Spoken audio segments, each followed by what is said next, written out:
శ్రీమదాంధ్ర మహాభారతము బ్రహ్మదేవుని 4 ముఖముల నుండి 4 వేదములు పుట్టినవి.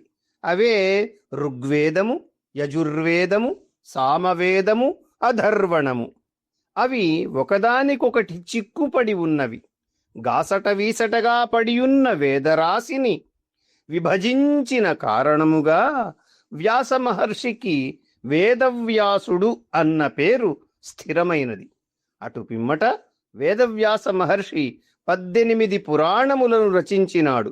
అవే మత్స్య పురాణము, మార్కండేయ పురాణము, భవిష్య పురాణము, భాగవత పురాణము, బ్రహ్మ పురాణము, బ్రహ్మవైవర్త పురాణము, బ్రహ్మాండ పురాణము, వరాహ పురాణము, వామన పురాణము, వాయు పురాణము, విష్ణు పురాణము, అగ్ని పురాణము, నారద పురాణము, పద్మ పురాణము, లింగ పురాణము, గరుడ పురాణము, కూర్మ పురాణము, స్కాంద పురాణము. ఈ పురాణముల పేర్లు గుర్తుంచుకొనడానికి వీలుగా మన పెద్దలు వీటి పేర్ల మొదటి అక్షరాలతో ఒక శ్లోకము నిర్మించి మన కోసము భద్రపరచారు. ఆ శ్లోకము మద్వయం భద్వయం చైవ భ్రత్రయం వచతుష్టయం అనాపలింగకూస్కాని పురాణాని పృథక్ పృథక్. అలాగే మనమున్న ఈ కలియుగమునకు ఆయామము చాలా తక్కువ, మానవులకు ఆయుః పరిమాణము చాలా తక్కువ. అందువలన వేదములను విని చదివి అర్థము చేసుకొని అవగతము చేసుకొని ఆచరణలో పెట్టడానికి జీవితకాలము సరిపోదు. అందుకని ఈ భరతజాతికి వేదవ్యాస మహర్షి చేసిన మహోపకారము 4 వేదములైన ఋగ్యజుస్సామాధర్వణ వేదముల యొక్క సమగ్ర సారమును అందులో నిబంధించి మహాభారత గాథను 5వ వేదముగా సంస్కృత భాషలో నిర్మించి ఇచ్చాడు. తాను పలుకుతూ ఉంటే మహాభారతమును తాటియాకుల మీద వ్రాయటానికి ఒక వ్రాయిసకాడు కావాలి అని బ్రహ్మదేవుని ప్రార్థించినాడట వేదవ్యాస మహర్షి. ఆయన అభ్యర్థనను స్వీకరించిన బ్రహ్మదేవుడు ఆ పనికి సమర్థుడైన సకల విద్యలకు అధిపతి అయిన విఘ్నేశ్వరుని వ్యాస మహర్షికి సహాయముగా పంపినాడట. అప్పుడు వినాయకుడు వేదవ్యాసునితో ఇలా అన్నాడట, ఓ వ్యాస మహర్షి, మధ్యలో ఎక్కడ కూడా ఆగకుండా ఆపకుండా చెప్పాలి అని షరతు విధించినాడట. దానికి ప్రతిగా ఆయన కూడా తిరిగి ఇలా షరతు విధించినాడట. అది ఏమి అంటే, ఓ స్వామి, నీవన్నట్లు నేను మధ్యలో ఎక్కడ కూడా ఆగకుండా ఆపకుండా చెబుతాను. కానీ నీవు అర్థము చేసుకొని వ్రాయాలి. అర్థము తెలియకుండా వ్రాయడానికి వీలు లేదు. ఇలా పరస్పరము షరతులకు అంగీకరించుకొని వేదవ్యాస మహర్షి చెబుతూ ఉండగా విఘ్నేశ్వరుడు వ్రాస్తూ ఉన్నాడట. కొన్ని శ్లోకముల తరువాత ఒక శ్లోకము తేలికగా అర్థము కానటువంటిది అల్లేవాడట వ్యాసుడు.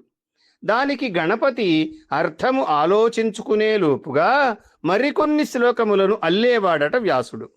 అటువంటి కఠినమైన అర్థములు కలిగిన శ్లోకములను గ్రంథులు అంటారట. ఈ మహాభారత రచనకు ఉపక్రమించిన వేదవ్యాస మహర్షి ఒక దివ్యమైన అత్యద్భుతమైన ప్రతిజ్ఞ చేసినాడు.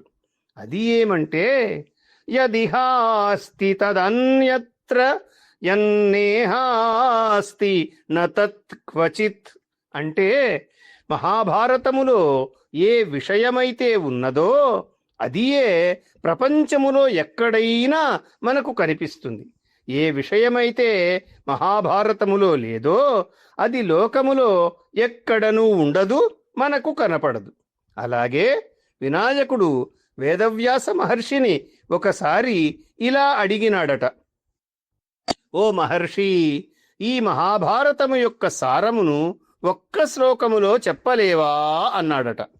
దానికి వ్యాసుని సమాధానము, స్వామి, మీరడిగిన విషయమును చెప్పడానికి సగము శ్లోకము సరిపోతుంది, ఇదిగో వినండి అని ఇలా చెప్పినాడట.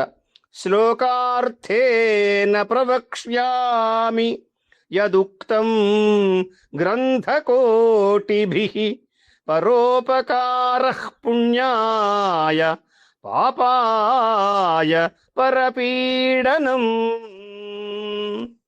దీని భావము, ఓ స్వామి, మన పనుల వలన పుణ్యము సంపాదించుకొనాలి అని కోరుకుంటే ఇతరులకు మేలు సహాయము చేయాలి. అలాగే పాపము మూటగట్టుకొనాలి అనుకుంటే ఇతరులకు అపకారము కీడు హాని చేస్తే సరిపోతుంది. ఈ విధముగా సంస్కృత భాషలో వేదవ్యాస మహర్షి నిర్మించిన మహాభారత గాథలో 1700 పైన శ్లోకములున్నవి. ఈ మహాభారత గాథ నిర్మాణమునకు 3 సంవత్సరములు పట్టినదట.